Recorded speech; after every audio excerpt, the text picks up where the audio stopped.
You have 10 minutes. Thank you, Mr. Mulvey, for coming here today. I just want to start with the sort of broader meaning of just transition and how it's interpreted. I had a look at the International Labour Organisation standards of what that means, and I look at the Paris Agreement. And when I then go and read the just transition terms of reference that you've been handed, I think it's very narrow, and I wonder would you comment on that? But I also see quite a big gap in it. So it starts when it lists the Commissioner will engage with all the relevant stakeholders, including, and it lists a whole lot of things. The first on the list is Bord-na-Móna and the ESB, quite rightly so, because they're the first to decarbonise, and the industries will be hugely affected. But then you go to number 7, which is the term of reference that tells you explicitly the Commissioner will not have a direct role in relation to industrial relations matters in Bord-na-Móna, who will continue to work with the joint industrial relations councils established on the WRC. Now, why do you think the ESB are excluded from that sentence? Because the ESB also have their own internal industrial relations machinery, which they work through on the normal day-to-day issues. Why do you think the ESB are not mentioned in number 7, and they're explicitly mentioned in the list of all the ones that you have to engage with? Maybe you could answer those questions to me first, please. Well, look, I'll look up the ILO standards and I'll have a look at that, Deputy Smith. Yeah. I actually didn't realise the ILO. The ESB are excluded from the bit that says you can't have an industrial relations role, but Bord-na-Móna are explicitly included. And I'll tell you what I think. I think it's because Bord-na-Móna management had an input into framing these terms of reference, and it was kind of obvious when we had the discussion with them when they were here before the committee that they didn't want anything at all to do with the Workplace Relations Commission, and they didn't want you to have anything to do with a just transition in relation to internal industrial relations issues. Because you see, and I think it does come down to the definition of what a just transition is. Because if you define it just in terms of upskilling, replacing the jobs, greening the community and all the rest of it, all that's important. And when you go through the ILO definition, you'll see that. But it also matters how workers are treated when they're losing their jobs. And this was very much a feature of what happened in the Spanish coal industry, where over 100 million, 150 million in fact, I think, was given towards the workers in a similar sized workforce. And the reason I say all that is because I honestly believe that what's going on with the Bord-na-Móna workers will sow the seeds of bitterness and discourse in that community with the workers and their families for a long time unless it's addressed.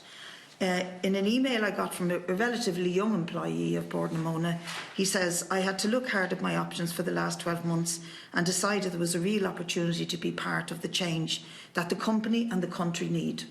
He's very, explicitly positive about that. And then he goes, "Now I firmly believe that the understanding of the government of the word just in just transition is closer to the sports brand Nike slogan than it is to the word justice enshrined in our constitution since the foundation of the state. There is no justice in a just transition as we know it."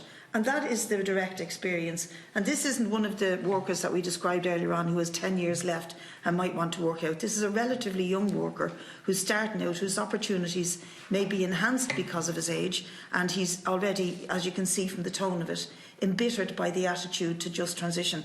And I think this is really important. If you, as the Just Transition Commissioner, are excluded from that discussion and have no role to play in what happens to workers in terms of the actual experience of losing their jobs rather than the experience of upskilling and all the rest of it, then I think we have a problem. And I noticed at the beginning you said that you're not bound in.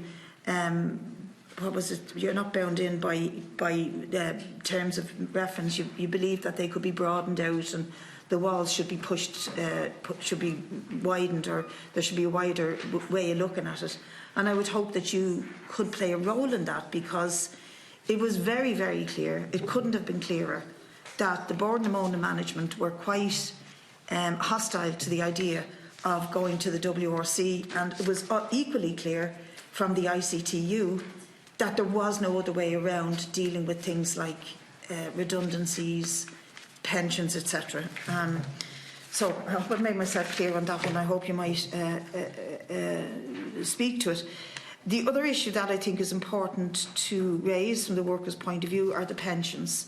There are two defined benefit pension schemes in Bordnamona. One of them is already in deficit and the other is barely above water. And is there anything you can do to ensure that the pensions of all Bordnamona workers and retired workers are secure as the pressure comes on for workers to leave the jobs and for peat production to cease, because this has all been pushed forward very quickly on them. It should have happened much slower. It's been pushed forward very quickly. And in relation to that, I want to ask you, you say in your briefing document to us that you had a long briefing session with the Chief Executive of Bordnamona and senior management, and would like to know, could you expand on what the nature of that engagement was? Did it include anything to do with job creation, upskilling, pensions, redundancies, etc.? I imagine it didn't, but I'd like to hear you say it. And then I have some notes here that workers feel very strongly about the current level of training, and I think this is something that's within your remit. That it's very basic, it's ad hoc and totally inadequate for their needs, and appears to be nothing more than a box-ticking exercise. I think you'll find also, and it's pretty reasonable, that workers will want to have a just transition into jobs that are not precarious, are not minimum wage, are not have some level of permanency in them. They've had all of the benefits of being in a permanent, pensionable, good job for long periods of time, and now it looks though they're going to be pushed into jobs that I've just described: precarious, low paid, not permanent. And the one example I want to use is one that I questioned the head of Bordnamona when he was here on. Sorry, I've got so many. It was the one where I am so sorry, I'm after losing my notes on it. Do you want Mr. Mulvey to come in on? Yeah, come in on the other things. I'll come back to that if that's all right. Yeah. Thank you. Yeah, well, Deputy Smith, I have received and I have been in contact with the representative of the group of unions, and I will be meeting them in early January to listen to their representations to me directly. Yeah, just on the definition of a just transition, do you have any views of it? Have you read stuff? I'm reading stuff on it. I haven't come to a firm view one way or the other, but I think the genesis of just transition is about what happened in the coal and steel communities in Europe, and devastating effect, the closure of mines, coal mines, various other mines, the length and breadth of Europe, and the ability and capacity in those areas. I mean, I remember when I was going over as a union representative of the TUC in the 70s and 80s, and hearing about Liège and the Asturias and the closure of mines and the devastating effect upon this. So to me, it is a question of where either international, European, or our own policy decides that we have taken a particular stance in relation to the reduction in usage of fossil fuels, that requires those industries that produce those to close. Normally there's a transition period given for that, but there's a rapidity about it now. But part of that justice argument, I would say, is that those who are affected of it don't get thrown on the same slag heap as the product they were producing. That was there and that was the time. And certainly my view will be, and I have indicated to the group of unions in Bordmore that I will be meeting them, because I also notice the first one of the introduction to the terms of reference, sometimes I usually, on occasion, because of difficulties, go back to say, but what was actually said?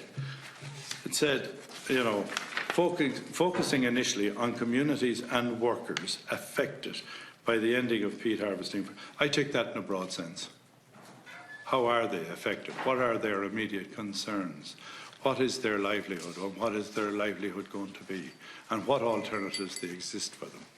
And on my meeting then with Bord Namona and with them, largely I was getting a briefing on what they were doing and their plans, etc.